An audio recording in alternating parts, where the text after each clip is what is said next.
In this phase, the operator loads the roughened and threaded die into the gun drilling machines.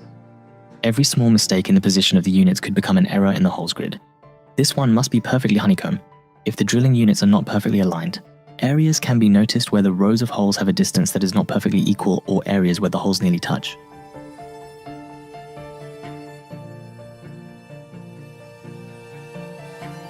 In the sharpening department, gun and helical drills are sharpened after each operation.